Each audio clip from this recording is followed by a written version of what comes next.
Cagliari dan Inter Milan berjumpa pada pekan ke-18 Serie A 2024-2025. Dalam jalannya pertandingan, Nerazzurri memulai pertandingan dengan tempo yang lambat.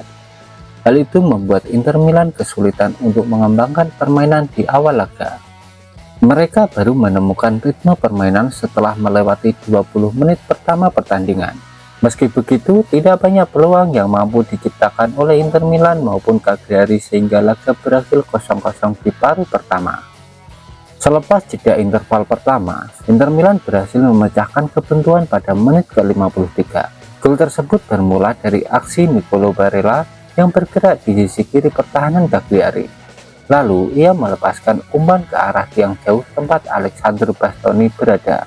Bastoni kemudian menyambut umpan dari Barella dengan sundulan untuk menggetarkan jala gawang lawan. Setelahnya, Lautaro Martinez menggandakan keunggulan Inter Milan pada menit ke-71. Barella kembali menjadi pemberi assist yang diteruskan Martinez dengan sontekan di depan gawang lawan. Bahkan Calhanoglu lalu menutup kemenangan Inter Milan lewat eksekusi penalti pada menit ke-78. Dengan kemenangan ini sempat membuat Inter Milan naik ke puncak klasemen sementara. Mereka menggusur Atalanta ke posisi kedua karena unggul selisih gol setelah kedua poin kedua tim ini sama, yakni dengan nilai 40 poin. Namun Inter Milan hanya sebentar di puncak klasemen. Soalnya sekitar 1 jam kemudian Atalanta berhasil mencuri poin dari kandang Lazio di Stadion Olimpico. Dalam laga tersebut, Atalanta nyaris menelan kekalahan usai kebobolan lebih dulu lewat aksi Visalo Delle Bosiro pada menit ke-27. Namun, Atalanta rupanya mampu menyamakan kedudukan menjelang akhir pertandingan. Marco Bresciani yang menjadi penyelamat Atalanta dengan golnya pada menit ke-88. Dengan hasil ini, Atalanta berhak kembali duduk di puncak klasemen lantaran unggul 1 poin dari Inter Milan. Sementara itu, Napoli menang susah payah atas Venezia dalam lanjutan Serie A. Laga Napoli versus Venezia di pekan ke-18 Liga Italia digelar di Stadion Diego Armando Maradona. Dalam jalannya pertandingan, Napoli sudah mengancam gawang Venezia pada menit keempat. Berawal dari situasi bola mati, Amir Rahmani kemudian mencoba untuk menuntaskan dengan tendangan dari dalam kotak penalti. Namun, kiper dari Venezia masih bisa menepisnya. Venezia sendiri bukan tanpa peluang. Yeobah bekerja sama dengan Zampano dan menuntaskannya dengan tembakan. Namun, kiper dari Napoli melakukan penyelamatan gemilang dengan kakinya. Napoli mendapatkan penalti pada menit ke-36 menyusul handball yang dilakukan oleh pemain Indonesia yaitu J.H.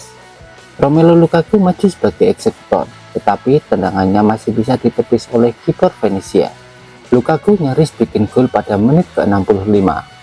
Usai melepaskan diri dari kawalan J.H. Lukaku melepaskan tembakan keras dengan kaki kirinya. Kiper Venezia tampil prima dengan menepis sepakan dari Lukaku. Bola tendangan Lukaku pada akhirnya hanya mengenai tiang gawang Venezia. Serangan Napoli pada akhirnya membuahkan hasil pada menit ke-79. Raspadori yang baru masuk pada menit ke-70 memecah kebuntuan dari Napoli. Gol ini berawal dari umpan dari David Neres yang membentur pemain Venezia. Bola liar di depan gawang langsung disambar oleh Raspadori. Hingga peluit panjang dibunyikan, tidak ada tambahan gol lagi yang tercipta dari kedua tim. Berkat kemenangan ini, Napoli menempel ketat Atalanta di puncak klasemen Liga Italia. Pasukan Antonio Conte ini mengumpulkan 41 poin di urutan kedua dan hanya kalah selisih gol dari Atalanta. Sementara itu, Venezia masih berkutat di zona degradasi. Venezia ada di urutan ke-19 dengan 13 poin dari 18 pertandingan. Sementara itu, AC Milan harus gigit jari usai ditahan imbang AS Roma dengan skor 1-1. Pertandingan berjalan alot selama 90 menit. Rossoneri gagal meraup poin penuh meski bermain di kandang. Dalam jalannya pertandingan, Milan membuka keunggulan melalui gol spektakuler dari tim Gianni Reinders. Berawal dari sprint Fofana di lini tengah, bola diteruskan kepada Alvaro Morata yang mengalirkan umpan ke sisi kanan. Gianni Reinders menyelesaikan serangan tersebut dengan tendangan melengkung yang menghujam sudut atas gawang. Namun Roma memberikan perlawanan sengit. Gol penyama mereka hadir melalui aksi brilian dari Paulo Dybala. Umpan dari Nicolo Pesile diangkat oleh Dovbyk menggunakan tumitnya. kemudian memberikan ruang sempurna bagi Dybala untuk melepaskan tendangan voli indah yang membuat Michael Maignan tak berkutik. Tidak ada tambahan gol lagi yang tercipta dari kedua tim hingga pertandingan selesai. Kedua tim pada akhirnya harus puas berbagi 1 poin yang tidak mengubah posisi di klasemen sementara Liga Italia 2024-2025. Milan di peringkat ke-8 dan Roma di peringkat ke-10.